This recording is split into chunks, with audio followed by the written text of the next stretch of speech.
Hey guys, welcome back to the slowest and most irregular uploading channel on YouTube. Can I just say before we start that if you have a YouTube channel and a full-time job and a kid and you upload more than once a month, you're my fucking hero. Because I haven't got a clue. I haven't got a clue how to do it.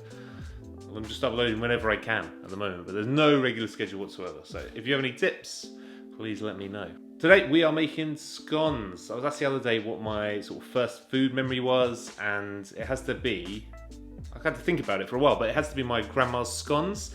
I've never had anything quite like them since I was a kid, no matter where I've been, like any store or shop or restaurant. They never get them quite right, but grandma's scones, they're perfect every time. Unfortunately, grandma's no longer with us, and I never actually got the recipe for these scones, so I'm making them the best I remember them. They're really nice and light and fluffy.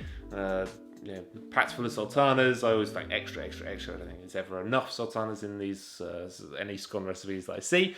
So these aren't technically my grandma's scone recipe, but they're the best that I can produce from memory. So we'll give it a go. And that's about it. I think we should just get down to it.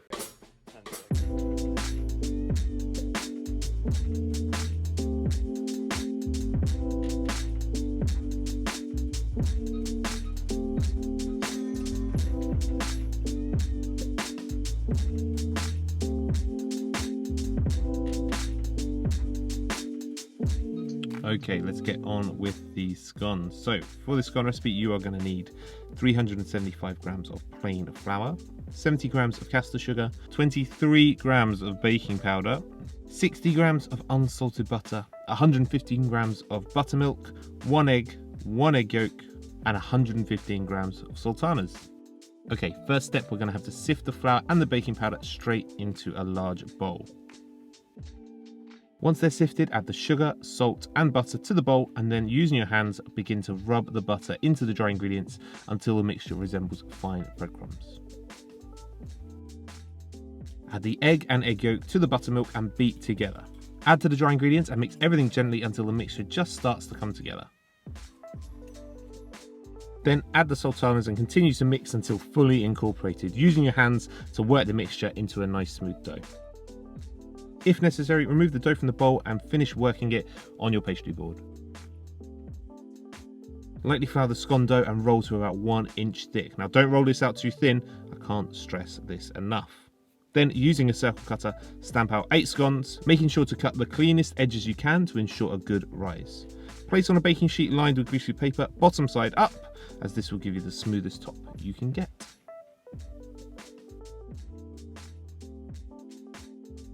You can bring the dough back together if necessary to finish stamping out the scones until you have 8.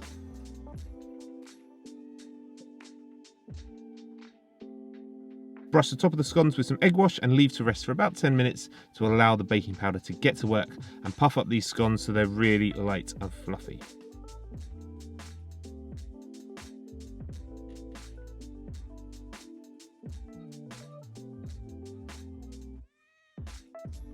Just before these puffy dudes get baking, brush the top of the scones with some beaten egg once more to really exaggerate that glaze, making them super shiny on top. Then place these scones into the oven at 200 degrees for about 15 minutes or until firm and golden brown. Once they're cooked, take them out and leave them to cool on a cooling rack. I like to crack into these little fillers while they're still a bit warm because I like mine just a little bit of butter on there melting on, just like my grandma used to serve them. But they're also pretty damn good with a bit of clotted cream and jam. Very traditional British way, invented by the Royal Highness Her Majesty herself and blessed by the Archduke of... Well, no, not really. This is just the way you can eat scones. Now, some people, especially in England, will get all hot under the collar about the correct way to have scones with jam and clotted cream.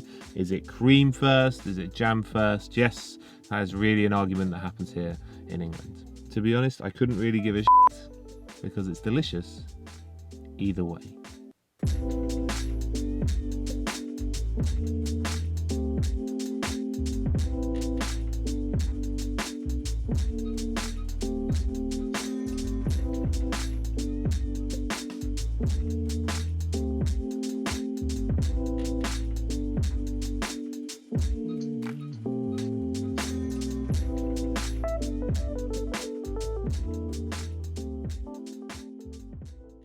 Just before I finish the video, I just wanted to say I didn't mention, or I don't think I made it very clear, why we need to cut or as clean as possible around the outside edge. So if you don't cut them really clean, you don't get a really nice clean cut all the way around the outside, then they don't rise up properly, so they don't puff up nice and fluffy and straight and true. You actually get them sort of pinched, so they sort of seem to have like a little angle on them. So if they puff up on one side but on the other, it's probably because you haven't cut them cleanly enough. They'll still be delicious, but you won't get that beautiful sort of definition of white rise around the outside and then golden glaze on the top. So just something to look out for when you're cutting out your scones. If you like this video, let me know by leaving me a thumbs up down below. And if you're new here and you like what you see, why not consider subscribing as well? Also, follow me on Instagram. I'm trying some new interesting things over there, and I'm trying to push myself over to 1,000 followers. So maybe you can help me out with that. Don't forget to tell a friend, that would really help me out as well. Thank you for watching. I will see you next time, whenever that will be. Who knows? Could be in 3 months' time, for all I bloody know.